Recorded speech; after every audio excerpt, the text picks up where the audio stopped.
Good evening, ladies and gentlemen. The Sharks get their first win with a cursed opponent, the Buffalo Sabres. Sharks win 3-2 tonight. If you would like to be a part of the show, please DM us or add us or YouTube chat us. I don't know. We've got so many different types of social media. It's coming out of my ears. But we're at Teal Town, USA, and this is Teal Town After Dark. Joining me tonight, my panel includes Senor AJ Strong. Hey now. Monsieur Jason Alexander. It's Jentry, you dumbass. And then the lovable turtleneck. Jason Alexander. I can't follow that. No, in honor of the two best jerseys, in my opinion, in National Hockey League history. Good win tonight. And then, of course, we've got to check in with Mr. Puckguy himself, Eric. Hi, guys. How are you tonight? Doing good, doing good. I think we finally have something to celebrate. Yes, the Sharks will not repeat history for the second time in franchise history and go 0-3 to start a season. They pull it off tonight against, like what you said, a cursed opponent in the Buffalo Sabres. Really good game. They really came out with a lot of energy, a lot of pull through it. It kind of slowed down in the third period, but you know what? Give credit where the credit is due. You're looking for the secondary scoring, and you got it. You had Timo Meier with the game-winning goal. Chris Tierney with a goal and assist. He looked really nice out there. Hertl with the power play goal. And in fact, that power play goal was the first one Buffalo's given up all season. Really good effort by the Sharks tonight. There were some shaky moments defensively wise that I thought stood out, but you know what? All in all, it was a good night for the boys, and time to get back into tonight because you can't fall behind 6 points this early in the season. Very true. Eric, and what was it like at the tank tonight? How full was it? What kind of atmosphere? Unfortunately, they didn't announce the attendance tonight as well. It was really interesting. Definitely seemed like there was a decent amount of empty seats, but still, look at all those empty seats behind you. It's like no one's. It's barely there, right? No, no, it was a decent crowd out tonight. It wasn't a sellout, but there wasn't like massive pockets of empty seats either. Unless you were against the glass. That's true. But I mean, like we saw online, I think the tickets were cheap, and kudos to one of our viewers, Cheryl, for letting me sit with her tonight. So that was greatly appreciated. Thank you very much, Cheryl. Had a good time tonight, and guys, I'll kind of part with you on this as I throw it back to you guys. Which is worse, the wooing or the wave? Wooing. Anybody else? I think it's the wave because the wave indicates that the fans don't care about what's going on in the action. I smell a Teal Town USA poll on Twitter. I think you're all wrong. It's not having it's not staying quiet for the moment of silence. Bang on, Jentry, bang on. I was so. Hold on, what was that? What was upset. that? No, it's silent for the moment of silence. Oh yes. That was despicable. It was. Had to get in the hey Buffalo. I usually like that little ritual, but not during a moment of silence, and especially on one that's affecting hits home a big time. Exactly. And we would be remiss if we didn't say shout out to Chester Chivo, who's kind of in the thick of it right now. Last I heard that he wasn't being evacuated yet, but he was pretty close to. Of course, we have a bunch of our viewership in Northern California and extreme Northern California. So, our hearts, thoughts, prayers go out to you guys. Yeah. And if you're able to watch, thank you for watching us, and we hope we can distract you. Exactly. Eric, I know that you wanted to give a shout out to some fundraisers right now for the fires up in Northern California. Can you let us know? Great. Thanks for reminding me. I'm putting you on the spot. I will have to get back to you on that to share that because I don't know them offhand, but there's a couple of them that you could go to and use. And whatever you can donate, whether it's to a shelter or anything, would be greatly appreciated because these people need some help. I mean, I have some friends that have been evacuated. Santa Rosa Flyers, the junior hockey team up there, who uses one of my favorite ice rinks in all of Northern California, the Snoopy rink that Charles Schultz used to call home. A lot of people have lost their homes there. My grandmother lives in Calistoga, and she's been evacuated down here. So, whatever and whenever you can donate, it'd be a huge help for any of them, even if it's just a little thing. Back to you, Landy. Thanks, guys. Yeah, we will get some information up at a little bit further into the show on just how you guys can donate if you can at all. And yeah, again, our hearts and prayers kind of go out to everybody who's being affected. We know that a lot of our viewership has someone or is affected by this. Not even kidding about the Twitter poll. It's up now. Go at Teal Town USA on Twitter. What's worse, wooing or the wave? And with that, I guess we should probably go to Jason Alexander, right? Yeah, because apparently I've slummed it from. Yeah, I'm slumming it because I went from making millions of dollars on a network show, and I'm on a podcast with you schmucks. So anyhow, I think it was so let's talk about the game tonight. I think that that line of Tierney, Donskoy, and Timo Meier was the only reason why the Sharks had any life tonight. Otherwise, you'd have to say it was kind of lackluster. Well, I mean, let's quickly really drill into those stats so we can kind of just start this open nicely with like a good fresh cup of coffee in the morning. So the shots on goal totals tonight: Sabres with 25, Sharks with 26. Face-off percentage: Sabres at 47%, Sharks at 53%. Sabres go 0 for 3 on the power play, Sharks go 1 for 3 on the power play. Hits 27 in favor of Sabres, Sharks have 23. Blocks in favor of the Sabres 16 to 15. Giveaways, those giveaway numbers are still very, very high. Sharks sporting a nice fat 20 in the giveaway stat, and the Sabres at an 8. Opening up the scoring tonight was AJ's favorite drum to beat, the power play, and it was actually the second unit getting on the score sheet first with Tomas Hertl from a sick pass by Kevin LeBanc, and Michael Bodker really making a nice seam pass across the slot. Gentry, do you want to kind of open it up with that goal and just kind of what you saw from that second power play unit? Oh yeah, it was some great puck movement from that second unit. They were constantly they were utilizing the ice. They knew they had the man advantage, and there was some really crisp passes. And I think that like Bodker on that second unit with LeBanc and Hertl, it was very complimentary. He had a very veteran type pass, and then you had LeBanc, who just made a very nifty pass into the slot, and Hertl was there for the easy tap, and it was easy 1-0 game.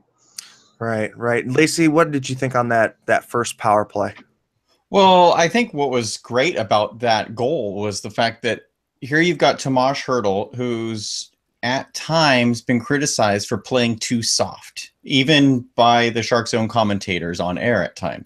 And Hertl, all 6'2", 210 of him, goes right to the front of the net, parks his butt, and Jake McCabe, I believe, is the defenseman who's trying everything he can to get Hertl out of the crease, and he can't do it. Hertl made himself big, parked himself there, and was rewarded with a goal, and that's what we need to see more out of Hertl. Use your size, Hertl. Great job. Yes, definitely. AJ, what did you think about that first power play? I know this is kind of your biggest drum to beat on, and just kind of want to see what the differences you saw in power play unit 1 and power play unit 2. Did I not tell you that I missed the entire first period because I was in an HOA meeting? I swear to God I did. So now you put me on the spot, make me look bad. What I did see from the power play that I was able to watch, which they did not score on, obviously. I didn't see the one with Hertl, but what I did see from the power play, they still need to, in my opinion, they still need to change it up a little bit. It's still a little bit on the predictable side, and I'd like to see them come out with the second unit a little more often. And I'd be a little interested in seeing what Yoki Ryan could bring to the party on the back end instead of Vlasic on the second unit. But that's just me. Yeah, and I think that's a great segue. We'll go over the defense pairs. Tonight, Brent Burns was paired up with Joachim Ryan. Second pair was, of course, Vlasic and Braun, and the third pair was Dylan and Heed. Heed did draw up on the first power play unit tonight, taking over the spot that Mikkel Bodker was in, and looked good. I think I would have liked to have seen him unleash his shot a little bit. He kind of deferred on a couple of passes that were, pure shoot first kind of situations. And, I think that kind of will come with more NHL experience, just feeling like he belongs up here. And on the second power play unit on the back end, it was Vlasic, and it was a forward. Yeah, it was a forward. It was LeBanc. Unit. Yeah, it was LeBanc occupying that second spot on the defense, which I thought on that second unit looked really, really good. I liked Bodker up there with LeBanc and Hertl. I felt like that threesome was really good. And Tierney, no, wait a minute. So who we got? Bodker, we've got LeBanc, Hertl. Who was the fourth forward? Was Donskoy. Donskoy. There we go. Yeah, Donskoy. So, I think that second unit is a little bit more dynamic now, and you could definitely see the cross-ice passes that we're just not seeing in that first unit. So, I think to me, the first unit is very much still routed through Brent Burns, and that second unit has a little bit more dynamic look. I'm glad you guys brought that up, because I also noticed, I thought Vlasic was an interesting choice to be the lone defenseman on the second pair, because I figured Burns and Heed could offset each other. One plays on the top pair, one plays on the second pair on the power play. And they PDB bunched those two together, leaving the second unit kind of offensively challenged on the back end. But then there you go, LeBanc on the point. He's the one who set up the goal. So kudos, Pete. It worked. Yeah, definitely. Not what I would have done, but it worked. And so kind of continuing on in that first period, Jason Pominville scores the equalizer on a really, really good pass from Jack Eichel, and Zemgus Girgensson also factors in on that play. But it all broke down from a horrible Brendan Dillon pinch. It was Brendan Dillon and Tim Heed out on the ice, and I can unequivocally say that was the worst pair tonight out on the ice for either team. I have continually hounded on this, especially on the Twitter sphere, if you guys follow me. But his offensive zone reads are just not good enough. He feels like he has to propel the play in the offensive zone, and he doesn't have the skill, quite frankly, to do that. So what do you guys think about that third pair tonight? I thought that Heed actually had a really good game. I thought that, despite Brendan Dillon's shortcomings, and he had an awful game tonight, I thought they kind of complemented each other very well. I thought that he showed a lot more confidence than it seemed that DeMello did. And his couple of stints up with the Sharks, it just kind of seemed like he was more confident in handling the puck, more confident in making, really crisp passes, whereas DeMello just kind of seemed to panic every time the puck was near him. And I think that, that kind of offset. Agreed. I thought he was the person that did carry the play in that third pair, but Brendan Dillon, I mean, he was victimized for a couple of times for a couple of goals. What do you think, Lacy? Dillon was, I don't think he was awful, but I do think he was off tonight. Like, I noticed a couple, you're talking about a pinch that led to a goal. There were a couple of times where Dillon went for a massive hit and missed took himself out of the play completely missed the play altogether. And when you're paired with a guy who has one whole game of NHL experience, now 2, leaving him out to dry, come on, Dillon, you got to be a little more responsible than that. I don't think it was bad, but he definitely has some gaps to tighten up there. So, yeah, definitely. I mean, I think I continually see the same misreads by Brendan Dillon, and I don't know if it's because, like I said, he feels like he needs to further the play in the offensive zone, or if he just needs to be a difference maker on that third pair. But really what's needed is a quiet defensive game with a more offensively minded defenseman like a Heed or DeMello really running through the offense on that pair. Chris Tierney then puts the Sharks back up by a really slick pass by Jonas Donskoy behind the net. It was backhand, no look, it was filthy. It was filthy. It was great. And it all started because Timo Meier brought the puck in using his body as that wrecking ball that we have seen him, in flashes, seen him do. And tonight, that threesome was probably the best threesome of forwards for the Sharks tonight, just 5-on-5. And really, I mean, even the personnel that got power play time really helped drive those power plays as well. I mean, Donskoy and Meier didn't draw in on the power play, but Donskoy really did funnel a lot of offense on that second pair. Gentry, what did you think of those three? I know that's kind of where you kind of opened up, so I wanted to kind of circle back to you. No, but let's look at the goal and that pass from Donskoy, because Donskoy, that's the second time that I've seen Donskoy with the behind the back, behind the net kind of play, because he did it against the Rangers a couple seasons ago.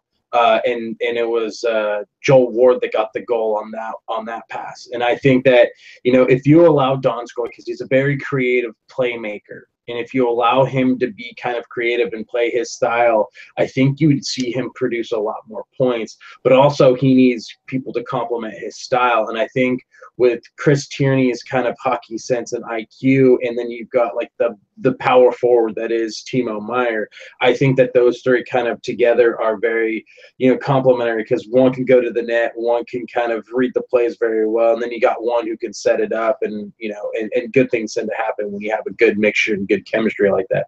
I mean, it's only, I guess, the second game that line has been together, but so far it's been paying dividends for them. Actually, that line was actually made for tonight, because Donskoy was bumped down from that second line. Lacy, what did you see from that line? I just thought it was good, hard work. And I mean, in a game like this, where the Sharks are trying to work on their details, I mean, the game against the Flyers, the effort was there, but it was a little sloppy. The game against the Kings, it wasn't there just at all. So it's back to basics for the Sharks, and that line is the epitome of that. I thought they just worked damn hard tonight and reaped the rewards. Chris Tierney gets that goal, reaping the rewards of Timo Meier just strong-arming the puck around over to Donskoy. So, I mean, the fact that all three of them got in on the play, I thought just they carried the play throughout the game. I think you guys mentioned it, and Landi, I know you're often looking at time on ice. I think they had the least amount of time, but they had possibly the biggest impact on the game. Well, Chris Tierney, speaking of which, Chris Tierney clocked in at 12 minutes, 5 seconds. We've got, let's see, Jonas Donskoy with 12 minutes, 18 seconds, and Timo Meier with 10 minutes and 21 seconds. I mean, there was no single-digit players tonight, which was really, really good. I mean, you saw Pete really just roll through those 4 lines, which we have seen, when the Sharks are doing well, that's what they're doing. They're rolling all 4 lines. And really, I mean, the only person that's kind of got a blip on the radar as far as a lot of ice time was Logan Couture. And a lot of that came because of the PK and because of holding down that 1-goal lead. You saw him be really relied upon to shut down. AJ, what did you see from that third line tonight, and just in general with the combinations of lines tonight? Well, obviously the Sharks made some differences. They opened up the line blender pretty heavily tonight. We see Joel Ward riding the pine. We see Carpenter getting into the mix. But as was pointed out earlier, that third line had easily the biggest impact on this game tonight, yet get rewarded with the lowest amount of ice time. So that kind of boggles the mind. The second line tonight, I know that the Sharks, and this is obviously something that I guess I should ping pong back to you, that you can throw around the room. How much have we heard that Hertl is supposed to be the center for the future, and he's going to be a center, and we've seen him generally have his most success at wing. Now, there are going to be those that sit there and say, I've dug into the stats and advanced stats, and actually he's put up just slightly better numbers as a center and blah, blah, blah. Well, there are other stats that don't come into play, like tertiary assists. There's been more than a few times where he's been on the wing where if they had a tertiary assist, Hertl would get that. So I prefer Hertl at wing. I know that he's on the second end, the second year of his 2-year bridge deal. It's kind of show me deal. Like, what do you have? Can you get bigger? Can you get stronger? Can you get faster? And for the love of God, can you stay healthy through an entire season? So I don't know. It's going to be interesting. What do you think about Hertl? But just to get back to what you said, no, that third line was solid tonight. It's the first time in 3 games to me that we saw chemistry. Yeah, definitely. And just kind of going over Tomas's stat line, he has 1 goal tonight. He's got 5 shots on goal, 5 hits, 19 minutes and 15 seconds. That's second only to Logan Couture in ice time. So he was definitely being rewarded with the ice time. Almost 3 minutes on the power play and a minute and change on the PK. Look, I've been on record as saying that Hertl is really defensively responsible and a good two-way type centerman. And when he gets moved over into that center position, I feel like he takes on the defensive responsibilities of that line, which is not a bad thing because I think defensively he is good. But I think that his offensive talents definitely outweigh his defensive talents. And as a winger, he doesn't have to be as defensively responsible or holding the whole line accountable on a defensive perspective. So it allows him to do what he does best, which is take shots, use his body to get in front of the net, and score goals. Someone pointed out on Twitter that when Hertl is at wing, it's like he just plays. He doesn't think. Right. Exactly. And I think that is what I'm talking about. That defensive-minded defense first kind of goes out the window, and he reverts to his instincts. And when he's playing on his instincts, that is the 4-goal Hertl that we saw. Jentry, what do you think about Hertl center wing debate? I think Hertl is going to be a great center one day when he gets traded to the Islanders for John Tavares. Okay, Lacy, what do you think about the whole debate between center as a Hertl as a center or a winger? I think there's a bigger need for scoring from the wings. I don't know why the Sharks even consider putting Hertl as a center, because all the other forwards are centers. They have like 8 centers on the team. Someone's got to play the wing. Someone's got to score. So if Hertl's not scoring as a center, bump him up as a wing. It worked tonight. I think he should be wing all the time. I agree with that because here's the thing. It's like when he's wing, and it's like how you, and I'm going to piggyback on what you guys have said, is that he just plays. He's a very big kid. He can move the puck very well. He can get in front of the net, but it's like when he's center, he kind of almost he over kind of compensates because he feels like he needs to do everything. And I thought that him playing wing tonight with Logan and Boddicker, that was a nice speedy pairing between those three guys, and I think that it's kind of like the chemistry that we saw on the third line. You've got your power forward, you got your pure sniper, and then you got somebody who can play make. Right, and I think that those three players, you hit it absolutely on the head, are very, very complementary. I think Bodker has more chemistry with Hertl than he does with Couture at this point. I think that he is definitely the playmaking and the, I guess, puck dangler on that line. We all know that Logan's very, very good two ways. He can, and he can flat out shoot. You know, he's got a really good wrist shot. I wouldn't say his slap shot's particularly strong, but his wrist shot is very good. And Hertl is just that bull. You know, he when he plays with a head of steam, and we saw him really work up a head of steam, he's a bulldozer, and he uses his body. Good, great take, Jason. That was just an absolutely amazing take that we had from you right there. Thank you, Nedich. Thank you. I guess I got to change my Twitter handle now. Yeah, okay. I guess I kind of have opened up that can of worms. I'm sorry, Jentry. I'm sorry. I'm an ass. Oh, there's a swear jar. Sit in the corner and go think about what you did. Yeah, give me a little dunce cap or something. I don't know. I was in the pool. There was shrinkage. Shrinkage. Yeah. So what do you guys think about Meier's goal? Because when that happened, my thought was, oh gosh. Oh, nice sound effect there. My thought on Meier's goal was, oh gosh, if this was Tommy Wingels, this would be no goal. If Tommy Wingels was driving the crease instead of Donskoy, it's no goal. But that was like the goal, the obligatory goal against the Sabres that gets called back and the Sharks end up losing. Finally, it went the Sharks' way tonight. Oh, yeah. Yeah, go ahead. So, no, it was funny because I saw that goal, and as it was happening, I saw one of the Sharks players kind of get nudged into the goal. I'm like, no, they're going to call that for goalie interference, and they're going to negate that goal back. But to my surprise, nothing happened because in my Sharks Sabres bingo, I had a Pominville hat trick, I had a disallowed goal, and I had them getting a shorthanded goal scored on. And the only thing that happened was Pominville did not get a hat trick. But kudos, and there was no overturned goal. I mean, this was a game in which the Sharks kind of played it smartly, despite a few defensive lapses from one defenseman in particular, Dylan.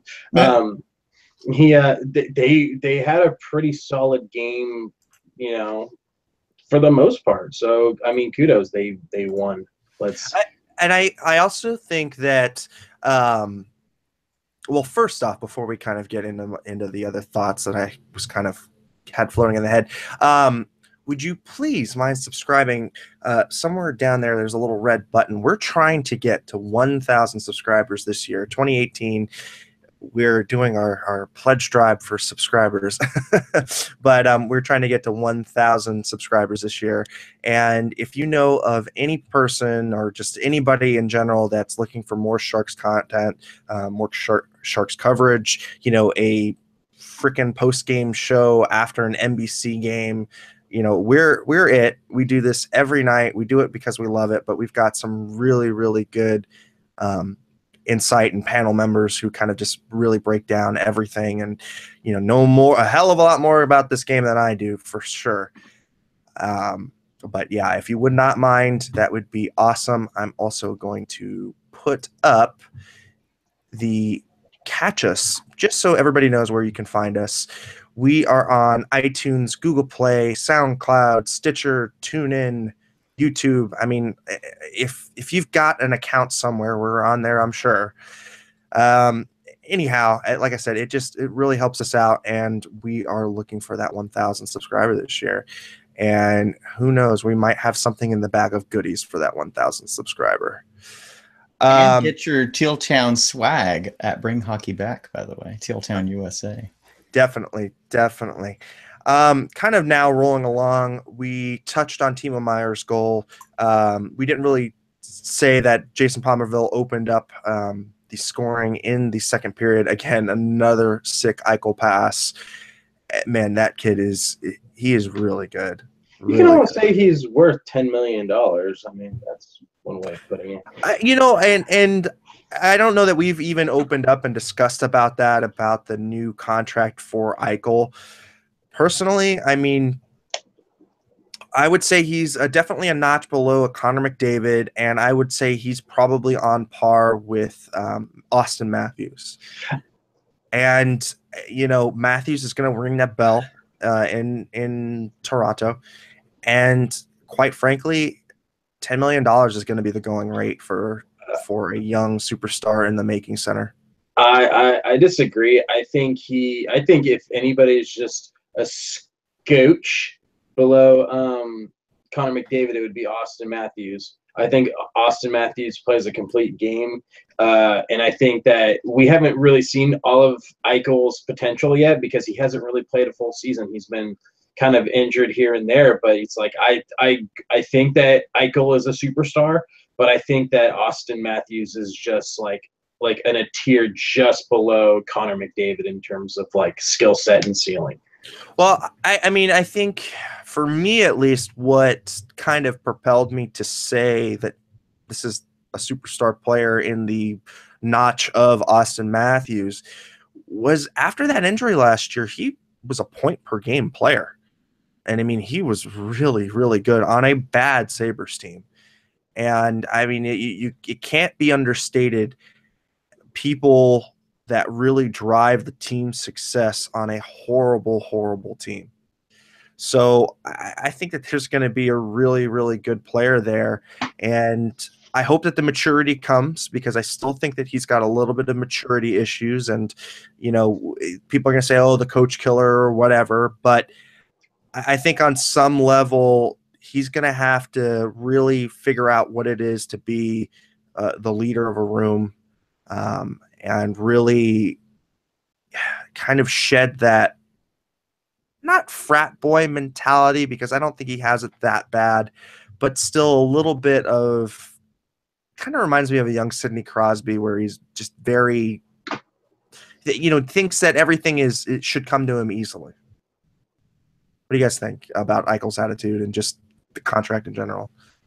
I think it's a little odd that he basically got Dan Bylsma fired for being a 2.5-year player or 2-year player. I think Dan Bylsma got Dan Bylsma fired. I don't think he was really able to play that team like how they wanted to be played, and I think that Ron Hainsley has, from what I've seen, that's his name, right? Ron Hainsley. No, Ron Hainsley plays for the Maple Leafs. That's Phil Housley. Phil Housley. I'm sorry, I screwed up. Thought it was Mike Sullivan. Okay. Oh. But no, you're right though. Bylsma probably wasn't the best fit for the Sabres, but I have a problem with someone who's been in the league for 2 years and can't even legally drink, and he's calling the shots for his team already. A team that hasn't even made the playoffs. Right. And I think I've caught a few of his post-game interviews, and to me, it's just he's kind of there sometimes, just there, not really taking ownership over the team, not really grabbing that captain leadership mantle that, quite frankly, being the most expensive player on your team to be so highly touted. I mean, that has to be part of the package. I mean, that's why Jonathan Taves got the money he got. That's why Sidney Crosby, love him or hate him, that's why he got what he got. And of course, we can just look over, to the far north in Edmonton and see Connor McDavid and why he got all of his money. AJ, what do you think about the Eichel contract, or just the whole trend of paying players before they've really shown what they've got? Yeah, I'm actually a really big proponent of the bridge deal, the show me what you can do deal. So there are certain teams, if they're going to take that leap of faith on somebody, go ahead. Burns obviously a different thing. I mean, the guy pulls down the Norris Trophy and has proven what he can do. Whereas Eichel, yeah, he had a solid season and he should be a superstar. I mean, tonight, in fact, I tweeted about it. Eichel at one point tonight was literally a one-man penalty killing unit tonight. Oh, yeah. And so you can pull off something like that. You're going to get paid, but remember, we're also talking about Buffalo, who hasn't had a whole hell of a lot to celebrate over the last how many years? I mean, since we heard no goal after the Stanley Cup. Foot in the crease. Yeah, from Brett Hull. So, I mean, they just haven't, they've just been really pissed off ever since then. And Eichel is like the one thing that they've actually been able to celebrate since then. So, pay that man his money. Right. And I mean, people in the chat are saying, Eichel is not McDavid. And I don't think anybody is making that claim. I think for me, at least, he is in that Austin Matthews discussion. I think Austin Matthews right now is a better player than Eichel, but I think he's in that discussion on that tier. And I think Austin Matthews is surrounded by slightly better players. Exactly. That's exactly where I was going with that. But anyhow, kind of just drawing a little bit more on this game before we kind of wrap it up. The ice times tonight really, really distributed across everyone. I mean, Jumbo had 16 minutes of ice time, so he looked really fresh. I can't believe we didn't get to it, but Hansen and his limited effectiveness or limited ice time was really effective. And I think that's how you're going to have to use those players to keep them fresh, because let's face it, this team is a little bit older. So rolling those lines are going to be key to what's going to make this team work, and really what is going to be making this team go any amount of distance in the regular season or playoffs. What do you guys think about the distributed ice time, Gentry? I honestly think that between the distributed ice times, it's like, it's early in the season. You don't want to wear guys out too quickly. But I think that once kind of Dober kind of gets a sense as to who, his, what he's got, because they're bringing in a ton of rookies. They really didn't make any offseason acquisitions. They said pretty much this was going to be, we're going to bring in guys from the Barracuda, and this is the show me time. So they're mixing and matching and seeing what they've got. And so far, I mean, I really like LeBanc up there with the Joes.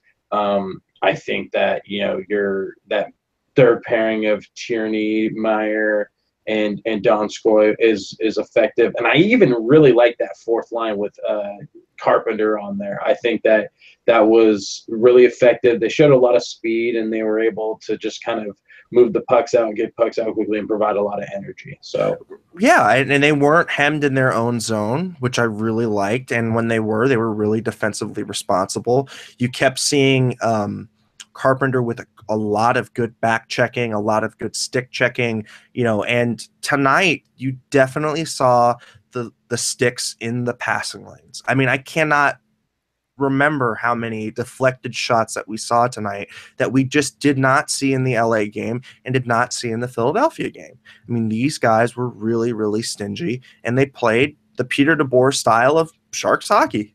It's almost like they were playing to prove themselves that they should be on this team, whereas the established guys are just like, we're just playing because we're already here. Right. I mean, the youngsters definitely drove the play tonight. What do you think, Lacy? Well, I think that's what everyone was kind of asking for. I know on the last Teal Town USA After Dark, Chris was asking the kids to step up. Jeremy Roenick on pregame live tonight. I found it funny that he joined pregame live now that Marlowe's not on the team.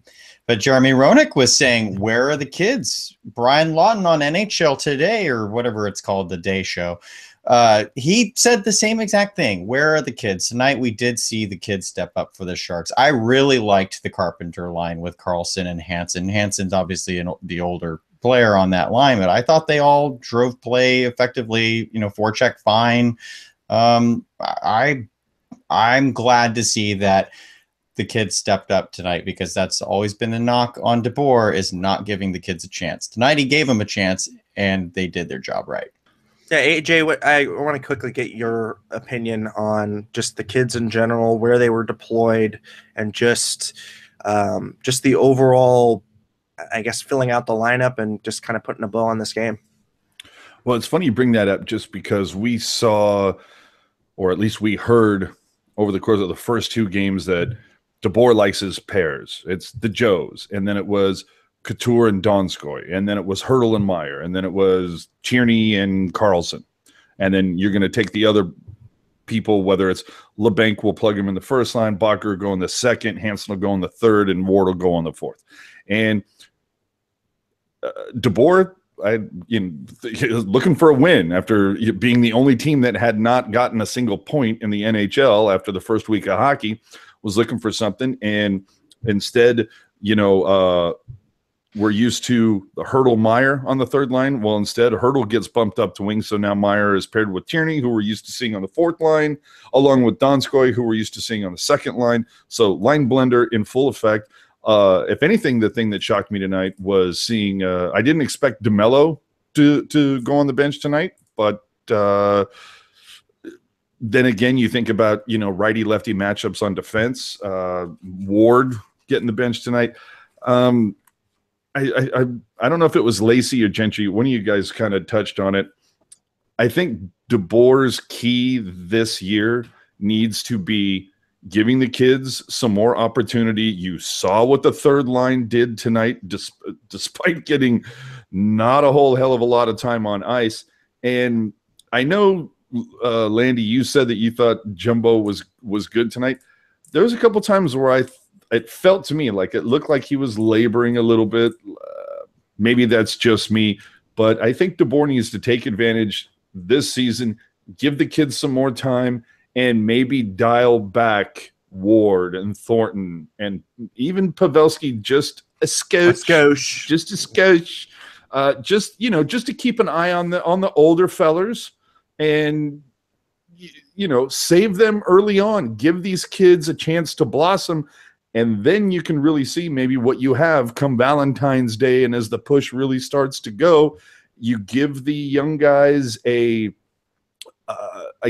more opportunity, more ice time to really develop their game, and you rest the older guys a little bit, when the situation allows. If you get up 4-goal, if you pull a Chicago 10-1 route over Pittsburgh, you pull one of those kind of games out of your rear end, then that's when you just say, okay, kids, have fun, man, because Thornton, Ward, and Pavel, they're over here making margaritas now. So just go out there, 3-line team for the rest of the night. Go have fun. Yeah, I agree.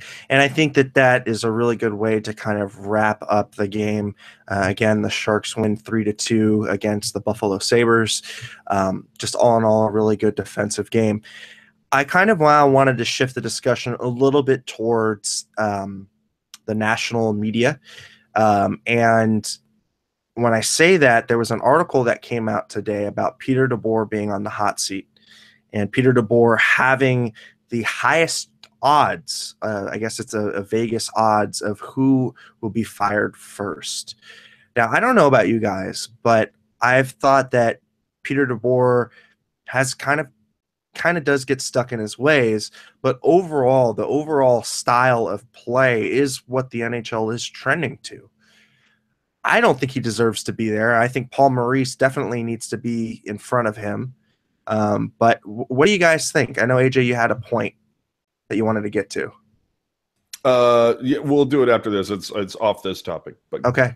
How about you, Gentry? What do you think about Peter DeBoer and just his, the odds-on favorite to be fired first? I don't think he'll be fired first. I think that's probably going to be, if they continue in this direction, it's probably going to be the coach of the Boston Bruins, or it's going to be Claude Julien with the Montreal Canadiens. I think those guys should be on the hot seat before Peter DeBoer. I think his style of play has shown effective. I think that if he just had maybe some quicker players that can move the puck a little bit faster, and a little bit better possession players, I think that, I think it would be matched up to perfection. And I think the fact that he is considered on the hot seat clearly shows that the national media doesn't really watch hockey, and they probably just pick some random name out of a hat. Said, "Oh, the Sharks didn't do anything in the playoffs last year. Let's just put him in there." Well, I mean, I think for me, you do find it really interesting that Montreal is only 1-3 and did not look great in the preseason. The New York Rangers are also 1-3, and Alain Vigneault has been in New York for a while. So I don't know exactly what we're going to see with the coaching carousel, but I think it's way too early to start talking about that. When DeBoer was brought in here, wasn't he given a 3-year deal, and this would be his third year? This is his third year, yeah. Lacy, what do you think on the overall coaching landscape? That's an awesome poll, AJ. I forgot that is true. I've never been a Peter DeBoer guy. When he was named coach, I said Bob Boughner or Sheldon Keefe should have been head coach. Bob Boughner was the assistant coach to me running the team that first year. Now he's in Florida. Sharks are faltering. But to say he's the first coach on the hot seat, I don't know. Landi, I like your poll. I had heard about Alain Vigneault possibly being on the hot seat if the Rangers don't start off well, especially with Lindy Ruff. He's only been a head coach the last 20 years. Being an associate coach with the Rangers, that to me says it's time for Vigneault to put up or shut up. So that would be my pick. DeBoer has time, but again, he's still, I don't know. He's not my guy for the Sharks. I think they need to go a different direction, but they'll finish out the year with him. Agreed. And I mean, I'm just looking through these teams right now. Buffalo has a new coach. They just brought him on. I don't think they don't fire him after one season. Montreal, it's interesting because Claude Julien was brought in for Michel Therrien, and to me, this is more of a construction issue than an actual coaching issue. I still have no idea what they're going to be doing with their center. Oh my goodness, Drouin and somebody help me out. What's the Galchenyuk? There we go. And what they're doing with him, if he's going to be a center or if he's going to be a wing. I mean, it's like the Hertl conversation we have here, but Galchenyuk is supposed to have all of these tools in his toolbox, and yet we just haven't seen, I think, the full effect of what he can be.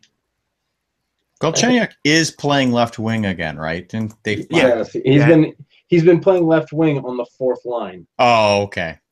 Yeah. So, that's clearly somebody in a doghouse with a coach. I mean, we all know about, certain players, Barclay Goodrow being in somebody's doghouse. I don't know if it's the coach, because I mean, it might be just the organization, because I mean, he was in no better of a situation under Therrien. Well, I know he's a young superstar, and he does clash a lot with them. And it kind of reminds me of the earlier kind of days with Devin Sadaguchi when he was on the team. But I think that he does have this massive amount of talent, and he's proven himself that he can play center. I think that they should put him on there and say, and get the ball rolling, because if you're going to move him at some point, then show off his value. And if you can show that he can play center, then that ups his value even more so. But I think that they're trying to go after somebody. I think the Montreal Canadiens are just maybe a center and a defenseman away from actually being a threat, because they've got everything else. They just need maybe one more center, one more puck-moving defenseman. If only they hadn't traded their best puck-moving defenseman. Right. I think that PK Subban for Weber deal is going to be something that I'll regret really soon. I mean, I know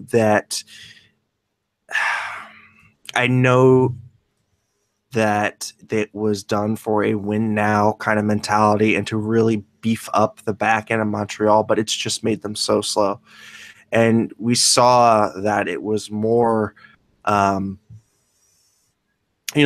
Weber was being carried more by Ryan Suter than Weber really leading that pair. So I don't think that Marc Bergevin has done a really good job of reloading that team, and especially with getting rid of their prized defensive prospect, Sergachev. Yeah, I'm with Sergachev. You absolutely, Landy, on this. Yeah, I just think Sergachev is going to be a really, really good defenseman. I think he kind of reminds me a little bit of Provorov in just his kind of his poise, maybe a little bit bigger than Provorov, and maybe, oh goodness, what would be a comparable? Hedman? Hedman, yeah, exactly. Kind of more in that kind of ilk where he's just a little bit more built, a little less on the offensive side, but definitely still got super high upside. AJ, I mean, what do you think about just kind of the coaching carousel? Who do you think is going to be first to be kicked to the curb? I mean, Colorado could look for a scapegoat for their woes. It's one of those things. Probably not Vancouver, because it seems like they've had a revolving door for like the last few years. Yeah, they really just got Travis Green in there too. Yeah, so it's a tough call. Maybe if Calgary underperforms this year, because I think a lot of people are projecting Calgary to be top 3 in the Pacific this maybe they just it'd be great if Vegas fires their head coach. That would be no, come on. I would take Gerard Gallant in a heartbeat. So no, I'm a little bummed that I think it would have been cool if the Sharks could have hung on to Bugner for one more year and maybe make that transition or something. Yeah. And Bugner, Sharks, I'm just letting you know, Sharks, I hear Daryl Sutter's looking for a gig. Oh God. Oh God. No. And just a quick one in the chat. They are doing the Los Tiburones jerseys giveaway on Saturday, and Jessica, I guess, kind of threw down the gauntlet for a second. So I just want to say to Jessica, una más cerveza y después la cuenta, por favor. Okay. Thank you very much. He knows the importance of Supreme. Yes. The one thing though that I did, are we kind of done with the coach talk? Okay. Just coach talk. The one thing that I want to get to before we get out of here, and don't at me, Sharks. Okay. But 3 home games now that we've seen. I was at the first 2 home games versus Philly and versus LA. Versus the LA game, I actually had glass seats. And the row behind there were 5 seats in my row. The other 3 were empty the entire game. The 5 behind me were empty the entire game. The second row to my left, which was like 10 seats long, were empty almost the entire game. 2 people came down and sat down for the second period. Tonight was the first time I actually watched a Sharks game on TV. The optics, like, I understand the addition of the BMW lounge. I completely do, because it's going to bring you some cash. I totally get that. But my thing was kind of like, you know what? Maybe what they should have done was taken the BMW lounge idea and put it up in the plaza above. That's what they have in Anaheim. Yeah, do it up high, up there. What is that, like 226, 225, somewhere in that area? But 222, yeah. Yeah, okay, 222. But absolutely. Yeah, 222. But that whole area, to me, that should have been their kind of corporate elite club thing that has all the really good food and the free food and the free beer, and they can actually sit in this lounge area, but also take in the game like live. Whereas the BMW lounge, the way that it is, obviously it's where the grill was, and you're kind of segregated. You're in this little fish tank, for lack of a better term, where there's glass around. Now, don't get me wrong. it's gorgeous inside this new lounge. The food was great. The beer selection's good. The booze is good. Their fish tank is awesome.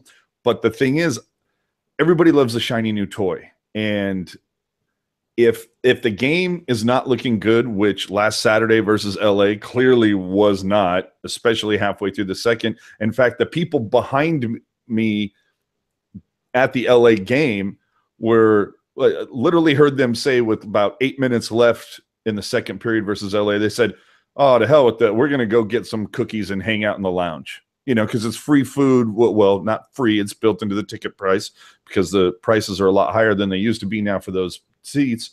But the bottom line is they made this really nice lounge. And if the game gets out of control, people are heading into the lounge because it's nice, it's swanky. Who doesn't want to hang in the VIP? So I'm just, maybe this wasn't a great decision, and maybe the Sharks will rethink this, just because I'm seeing a lot of people post about, look at all those empty seats on the glass at the Sharks game.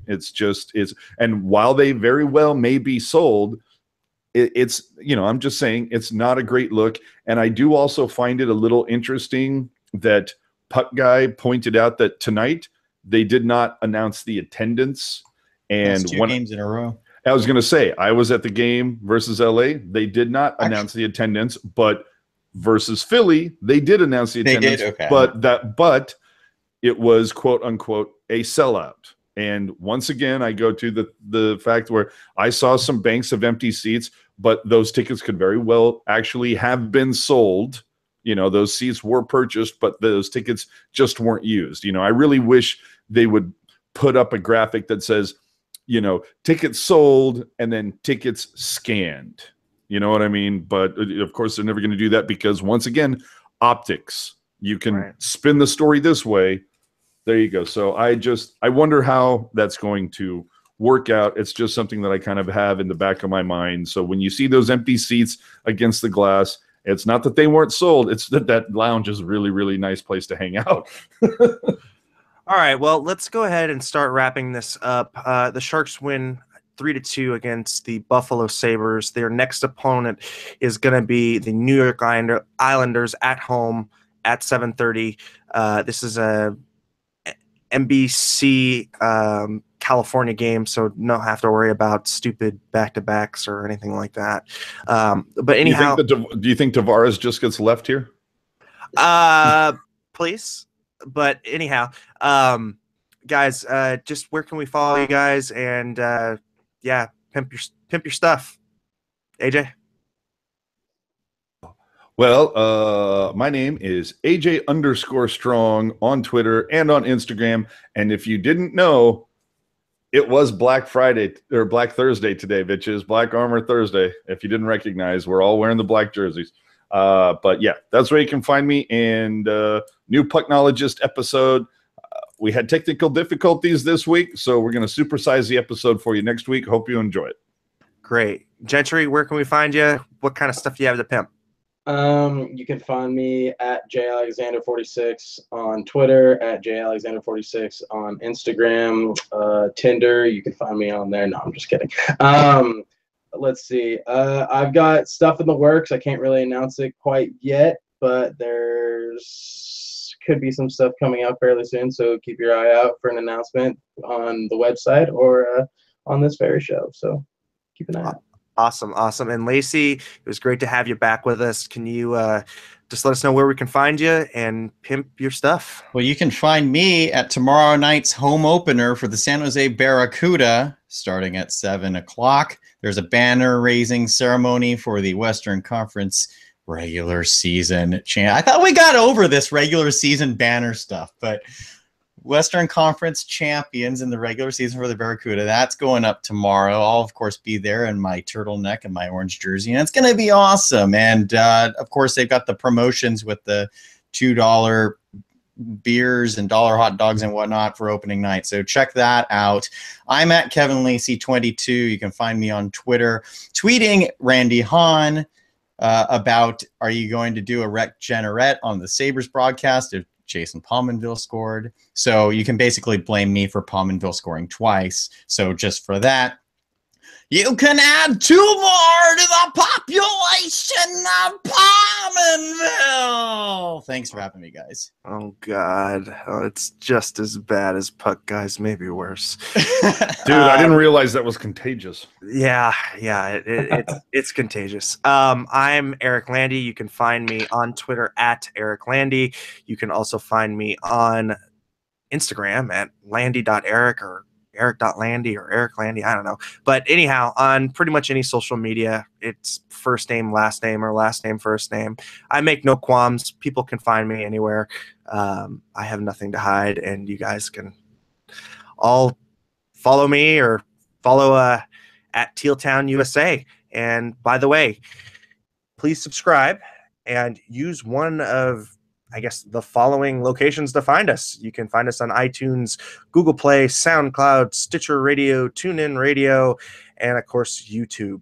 And for more awesome, great content for the Sharks and just great coverage from the Sharks, go to tealtownusa.com to check us out. All right. Thanks, everybody, and we will see you after the game against the Islanders.